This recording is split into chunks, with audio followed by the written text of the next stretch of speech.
ఈ 30న Jubilee hills అంటే ఎల్లుండి జూబ్లీ హిల్స్. జూబ్లీ హిల్స్లో ఏం జరుగుతుంది? జూబ్లీ హిల్స్లో బై ఎలక్షన్ జరుగుతుంది.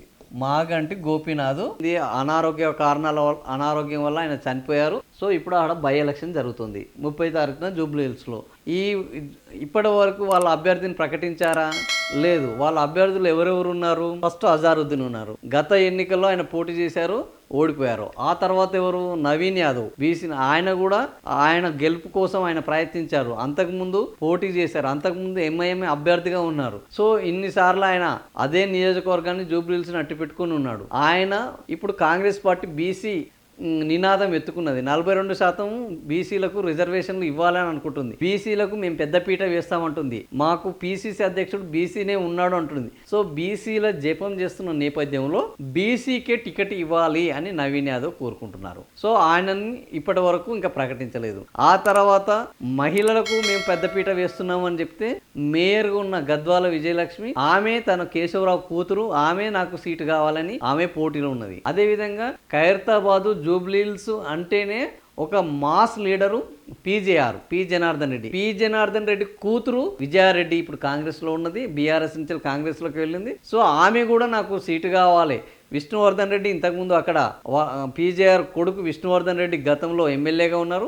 ఆ తర్వాత ఆయన మాగంటి గోపీనాథ్ గెలవడం జరిగింది. మాగంటి గోపీనాథ్ తోటి ఆయనకు అత్యంత సన్నిహిత సంబంధాలు ఏర్పడడం జరిగింది. వీళ్ళిద్దరు బీఆర్ఎస్ పార్టీలో ఒకరికొకరు అన్నట్టు పనిచేయడం జరిగింది. సో ఈ నేపథ్యంలో ఆయన కూతురు ఇప్పుడు మా అన్నకు అప్పుడు దక్కింది, ఇప్పుడు నాకు కావాలి, మా నాన్న వారసత్వాన్ని కొనసాగించాలి. మా నాన్నకు సంబంధించిన పీజేఆర్ అభిమానులు ఇప్పటికీ ఖైరతాబాద్లో కానీ జూబ్లీ హిల్స్లో కానీ అనేక మంది ఉన్నారు. సో వాళ్ళ ఓట్లతోని గెలుస్తాము, నాకు టికెట్ ఇస్తే మహిళలకు ఇచ్చినట్టు ఉంటుంది, పీజేఆర్ యొక్క పరంపరను కాంగ్రెస్ పార్టీ కొనసాగించినట్టు ఉంటుంది అని ఆమె కోరుతున్నది. ఆ తర్వాత మైనారిటీలు అజారుద్దీన్కు ఇస్తే ఓకే, అజారుద్దీన్కి ఇవ్వకపోతే నాకు ఇవ్వండి అని ఫిరోజ్ ఖాన్ సిద్ధమయ్యారు. ఇక్కడ అనేక మంది, ఎందుకంటే దాదాపుగా 1,10,000 ఓట్లు ఈరోజు జూబ్లీ హిల్స్లో మైనారిటీలో ఉన్నాయి. వీళ్ళు అక్కడ అభ్యర్థి గెలుపుని ఖరారు చేసే పరిస్థితిలో ఉన్నారు. కాబట్టి మైనారిటీలు సాలిడ్గా ఎవరి వైపు ఉంటే వాళ్ళు గెలిచే అవకాశం ఉంటుంది. కాబట్టి నాకు మైనారిటీ ఫిరోజ్ ఖాన్ ఇవ్వండి, నాకు అటు హిందువుల నుంచి ఓట్లు పడతాయి, ఇటు ముస్లింల నుంచి ఓట్లు పడతాయి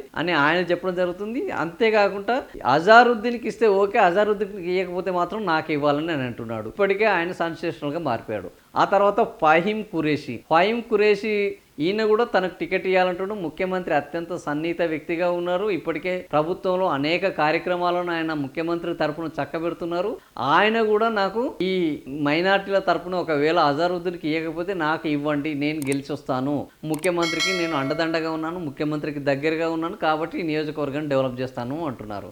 ఆ తర్వాత ఎవరు? రోహిన్ రెడ్డి, ఆయన కూడా ముఖ్యమంత్రి ఇంతకుముందు అంబర్పేటలో చేయడం జరిగింది. ఆయన కూడా నేను ఎమ్మెల్యేగా పోటీ చేశాను, నాకు సిటీలో మంచి పట్టు ఉన్నది, కాబట్టి నాకు ఇవ్వండి అని ఆయన అడుగుతున్నాడు. కమ్మ సామాజిక వర్గము ఎవరు? మాగంటి గోపీనాథ్ కమ్మ సామాజిక వర్గం నుంచి చేశాడు 3 సార్లు.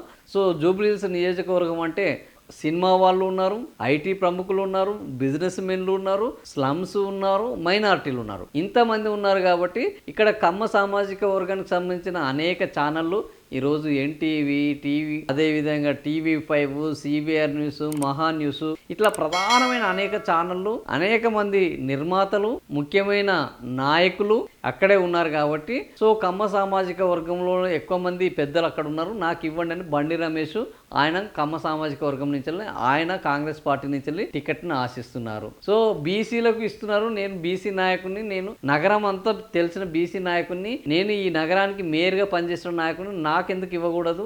నేను ఆ పార్టీ నుంచి ఈ పార్టీకి వచ్చినప్పుడు అనేక హామీలు ఇచ్చారు, కానీ ఆ హామీలు నెరవేరలేదు. ఇప్పటికైనా నాకు ఆ హామీని నెరవేర్చండి అని బొంతు రామ్మోహన్ కూడా అడుగుతున్నారు. సో ఇట్లా అనేక మంది అభ్యర్థులు పోటీ పడుతున్న నేపథ్యంలో ఎవరికి ఇస్తే మిగతా వాళ్ళు ఒకరికి కనుక ఎవరికన్నా అభ్యర్థిని ప్రకటిస్తే మిగతా వాళ్ళందరూ కూడా అసంతృప్తికి గురయ్యే అవకాశం ఉన్నది అనే అంశంతో ఈ జూబ్లీ హిల్స్లో ఇప్పటికీ జూబ్లీ హిల్స్లో మనం చూడబోతున్నాం, బహిరంగ సభ కూడా ఏర్పాటు చేస్తున్నారు. ముఖ్యమంత్రి రేవంత్ రెడ్డి దానికి ముఖ్యంగా అడ్రస్ చేయబోతున్నారు. సో ఈ నేపథ్యంలో జూబ్లీ హిల్స్లో ఈ పాదయాత్ర చేపడితే మీ అభ్యర్థి ఎవరు అని ప్రశ్నిస్తారు. ఆ ప్రశ్నిస్తే అది కాంగ్రెస్ పార్టీకి ఒక రచ్చరచ్చగా మారుతుంది. కాంగ్రెస్ పార్టీలో ఉన్న విభేదాలను బయటకు తీసుకొస్తుంది. కాబట్టి మీరు అక్కడ పాదయాత్ర చేయొద్దు అన్న పద్ధతిలో ఈరోజు అటు అచ్చంపేటలోను అంటే ఒక ముఖ్యమంత్రి మద్దతు లేకుండా ఒక పాదయాత్ర నిర్వహిస్తే ఆ పాదయాత్రకు ఎలాంటి ఇబ్బందులు తయారవుతాయి,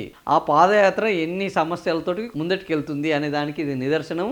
ఈరోజు బీసీ మంత్రం ఎత్తుకున్న ముఖ్యమంత్రి కానీ కాంగ్రెస్ పార్టీ కానీ అదే బీసీ ఆ పిసిసి అధ్యక్షుడు బీసీ కొనసాగిస్తున్న పాదయాత్రకు ఇన్ని అవాంతరాలు ఉన్నాయి. సో చెప్పేది మాత్రమే బీసీ మంత్రము, కానీ బీసీ నాయకుడు చేపట్టిన పాదయాత్రను ఆ కాంగ్రెస్ పార్టీ ఒక ఏకాభిప్రాయంతో ఒక ముక్త కంఠంతో ఒక సమిష్టి కృషితోటి ముందటికి తీసుకెళ్ళలేని పరిస్థితి ఈరోజు కాంగ్రెస్ పార్టీలో ఉన్నది. సో మనకి ఇప్పుడు ఏమర్థమవుతుంది, బీసీ నినాదం అనేది పైకి కనిపించడానికి మాత్రమే, కానీ బీసీలు నాయకత్వ లక్షణాలు చేపడితే బీసీలకు పదవులు ఇచ్చినా అవి ఏంది స్టాంపు పదవులే. వాళ్ళు ఒక పాదయాత్ర తీస్తే అది ముందటికి పోలేదు, దానికి మిగిలిన నాయకులు సహకరించరు. సో ఇలాంటి పరిస్థితులన్నీ ఈరోజు మనకు ఈ బీసీ నాయకుడు పిసిసి చీఫ్ మహేష్ కుమార్ గౌడ్ చేపట్టిన పాదయాత్ర అనివార్య కారణాల వల్ల. ఎవడన్నా పాదయాత్ర ఎందుకు వాయిదా వేసామంటే ఒక రీజన్ చెప్తారు. ఎందుకు, if there is a reason, అక్కడ ఒక రీజన్ ఉంటే ఆ రీజన్ చెప్తారు. వర్షాలు పడ్డాయి ఆపేశాము, లేదా ఆయన అనారోగ్యం పాలయ్యారు ఆపేశాము, లేదా ఢిల్లీకి పోయేది ఉంది ఆపేశాము, ఇంతకుముందు కూడా ఢిల్లీకి పోయేది ఉంటే ఆపేశారు, లేదా ఒక పెద్ద బహిరంగ సభ ఉన్నది దాని ఏర్పాట్లలో బిజీగా ఉన్నాము ఇది ఆపేశాము, ఇలాంటి కారణాలు చెప్పుకోవాలి. కానీ అనివార్య కారణాల వల్ల అని అంటే మనకు స్పష్టంగా అర్థమయ్యేది ఏంటంటే ఇది అనివార్య కారణాలు కాదు, అంతర్గత సమస్యల వల్ల ఇది ఈ అంతర్గత సమస్యల వల్ల ఈరోజు ఇది వాయిదా పడింది. సో ఈ అంతర్గత సమస్యలు ఒకరోజు తేలేటివి కావు, ముగిసేవి కావు, ఇవి కొనసాగుతూనే ఉంటాయి. కాంగ్రెస్ పార్టీ కొనసాగినంత కాలము ఈ అంతర్గత సమస్యలు కొనసాగుతూనే ఉంటాయి. సో నిన్న ఇప్పటికే ఎవరికి రేవంత్ రెడ్డికి ప్లస్ రేవంత్ రెడ్డి వర్సెస్ రాహుల్ గాంధీ అన్న ప్రచారము ఎవరు కాంగ్రెస్ పార్టీ వాళ్ళే కొనసాగిస్తున్నారు. రేవంత్ రెడ్డి వర్సెస్ రాహుల్ గాంధీ, రేవంత్ రెడ్డికి రాహుల్ గాంధీ ఇవ్వడం లేదు. అయితే నిన్న మనం ఒక బీహార్ ఎన్నికలో ఒకవైపు ఎవరు ప్రియాంక గాంధీ, మరొక వైపు రాహుల్ గాంధీ మధ్యలో ఎంతసేపు కేవలం 10-15 నిమిషాలు మాత్రమే ఉన్నారు. దాన్ని అన్ని ప్రధాన పత్రికలు వేసుకున్నారు. సో ముఖ్యమంత్రి రేవంత్ రెడ్డి తనకు వాళ్ళతోటి ఎలాంటి విభేదాలు లేవు అని చెప్పుకోవడానికి భాగంగా ఈ ప్రధాన పత్రికల్లో ఈ ఫోటో వచ్చేటట్టు చూసుకున్నాడు, దీన్ని బాగా ప్రమోట్ చేసుకున్నాడు అనే విమర్శలు ఉన్నాయి. అయితే ఒకవేళ నిజంగానే ముఖ్యమంత్రి రేవంత్ రెడ్డికి వాళ్ళంత ప్రాధాన్యత ఇస్తే ఆయన మాట్లాడాలి అని అనుకున్నారు, కానీ ఆయన మాట్లాడలేదు. పైగా ముఖ్యమంత్రి రేవంత్ రెడ్డి బీహార్ ఎన్నికలకు పోవడం వల్ల ఆ బీహార్ ఎన్నికల్లో కాంగ్రెస్ పార్టీకి మంచి కంటే చెడు ఎక్కువ జరిగిందనే వాదనలు వినిపిస్తున్నాయి. ఏంది అని అంటే అక్కడ ఉన్న పీకే ప్రశాంత్ కిషోర్ ఈయన బీహార్లను కూలీలని అవమానించాడు, కాబట్టి అట్లాంటి కూలీలను అవమానించిన వ్యక్తిని ఎట్లా తీసుకొస్తారని ఒకరు. అదేవిధంగా అక్కడ ఉన్న బీజేపీ కేంద్ర మంత్రి ఒకసారి ఓటుకు నోటు చోరీ కేసులో దొరికిపోయిన ముఖ్యమంత్రి రేవంత్ రెడ్డి ఇక్కడ ఓట్ల చోరీ అంటూ రావడము అది అత్యంత హాస్యాస్పదంగా ఉన్నది. సో ఇట్లాంటి చోరీ చేసిన వాళ్ళను బీహార్కు తీసుకొచ్చి ప్రచారం చేయడం పట్ల బీహార్ ప్రజలకు క్షమాపణ చెప్పాలి అని ఆయన డిమాండ్ చేయడం జరిగింది. సో ఈ రకంగా ముఖ్యమంత్రి రేవంత్ రెడ్డి బీహార్ పర్యటన అనేది అత్యంత వివాదాస్పదంగా మారింది. సో అంతేకాకుండా ఇంకొక సెంటిమెంట్ చెప్తున్నారు, ఈయన మహారాష్ట్ర ఎన్నికలకు పోయాడు, అవి ఓడిపోయినాయి, ఆ తర్వాత మిగతా చోటుకి వెళ్ళాడు, అవి ఓడిపోయినాయి. సో ఇప్పుడు ఇక్కడికి వస్తున్నారు, బీహార్లో కూడా ఓడిపోయే అవకాశం ఉంది.